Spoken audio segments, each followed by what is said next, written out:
The health of the individual, community, and nation are intertwined and highly interdependent. As modern nations are catapulted into rapid development, as industrialization and technology become pervasive to modes of life and work, and as cities become bigger and population densities escalate, the health profession prepares itself for current and future concerns in the health of the community.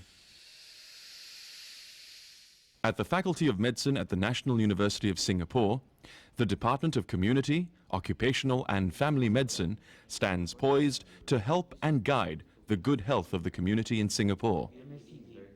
Through a considered balance among its core activities, the undergraduate and postgraduate teaching programs, research, publications, short courses, conferences and community service, COFM serves Singapore, the region and the world at large.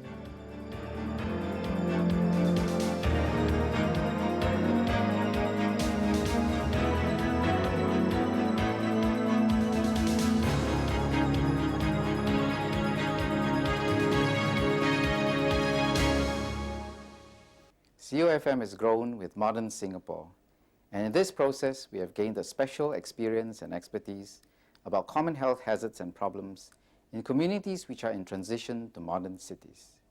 It has enabled COFM to develop programs in monitoring, administering, and anticipating a broad range of family, community, and work-related health problems.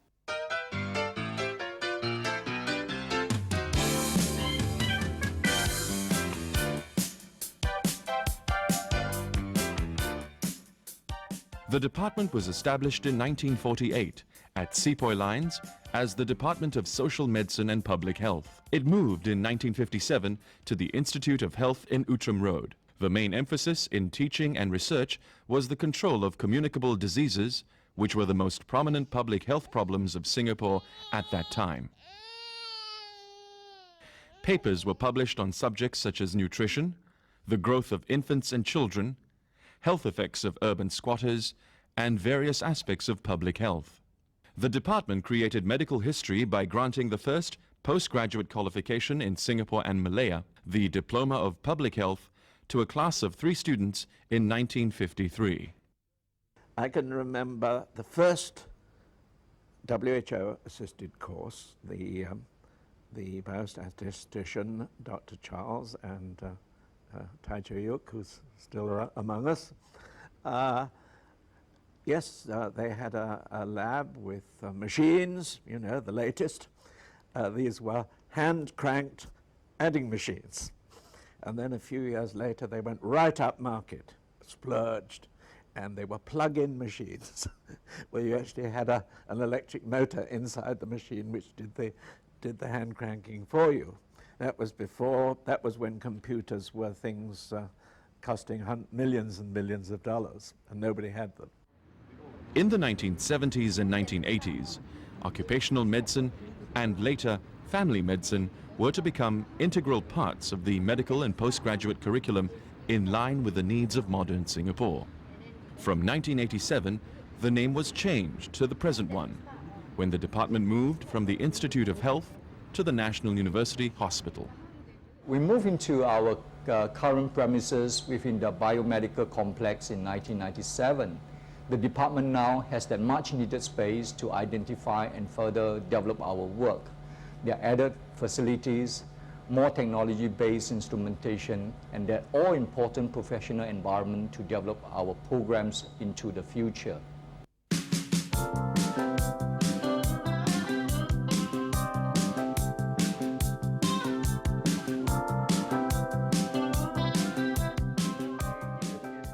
The curriculum begins in the second year of the medical course and exposes the students to the community, social and environmental aspects of health and disease.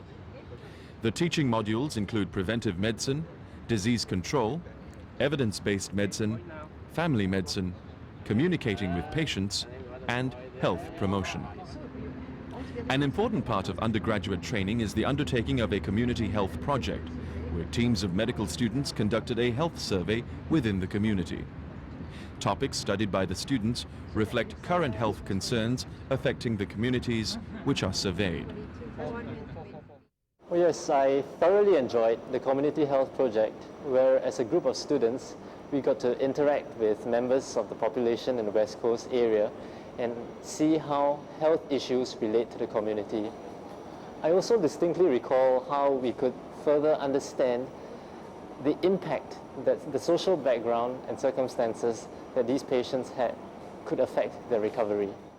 The Graduate School of Medical Studies offers postgraduate courses in public health, occupational medicine and family medicine, leading to a Master of Medicine qualification.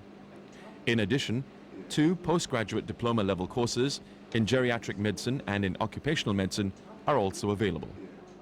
The teaching of these courses is undertaken primarily by the departmental staff, together with part-time and adjunct staff from government and other agencies.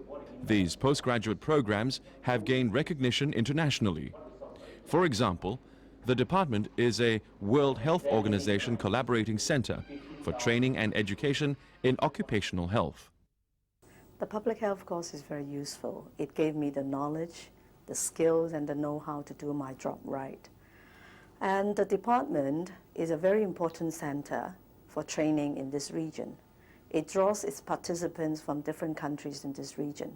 That is very important for future networking. The fact that the Hong Kong Department of Health keeps sending back young officers for training is an endorsement of the cause.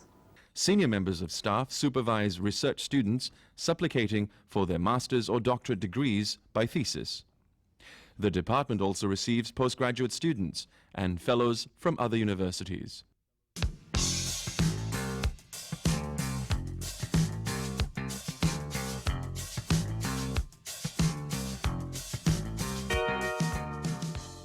Research activities are a priority in the department. Since its inception, research areas within the department have kept pace with developments in Singapore to reflect the changing health situation in the country. Current research within the department focuses on cancer, cardiovascular and other chronic diseases and environmental diseases. Collaboration with other departments and institutions and the multidisciplinary expertise of our staff enable the department to produce high-quality research which directly contributes to national health policy and practice. The Singapore Medical Association have collaborated with the COFM department in a number of areas. The study on healthcare costs and the GP consultation fees. When the Singapore Medical Association was called upon to give evidences at the Parliamentary Select Committee on Healthcare Subsidy, the findings was used by SMA to derive the GP consultation fees and the practice costs of HDB clinics. The mission of HCS, as you know, really boils down to 2 things: quality of care and affordable health care.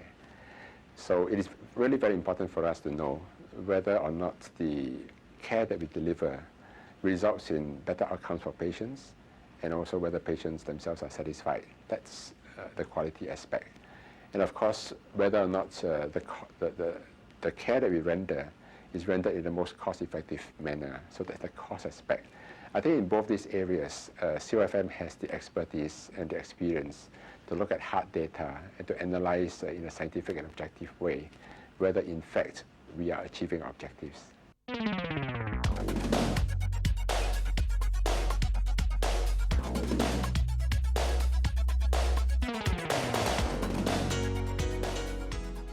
The department is active in the use of information technology for teaching, service and research.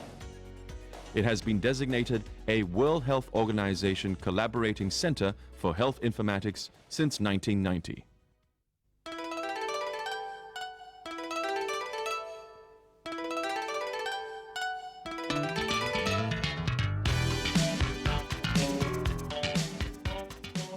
Continuing medical education for health professionals in the form of short courses and updates is provided by the department. These short programs have become increasingly popular and are attended by both local as well as overseas participants.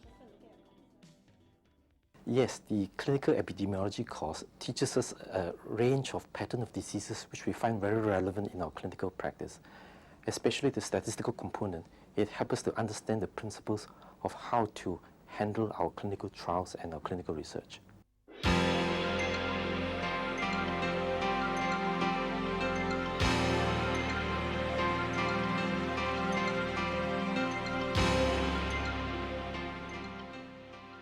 The department is well poised to enter the new millennium and face new challenges.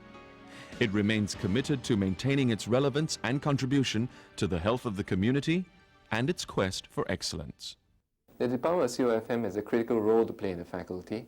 Firstly, it teaches the students how to appreciate patients within the community, how to deal with more ambulatory types of medicine.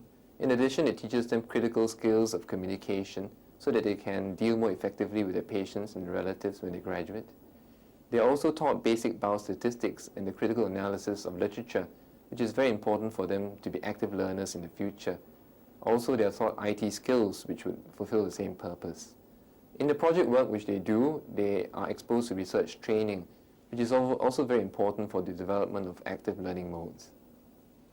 Well, our department is well placed to play a critical role in research and teaching in the area of evidence-based medicine. Our research will continue to produce scientific evidence on local health-related problems and interventions. And our teaching will continue to stimulate students in the understanding and the application of evidence on healthcare. By keeping abreast of changing needs, the department will continue to be a center of excellence for the teaching, research, and practice of community, occupational, and family medicine.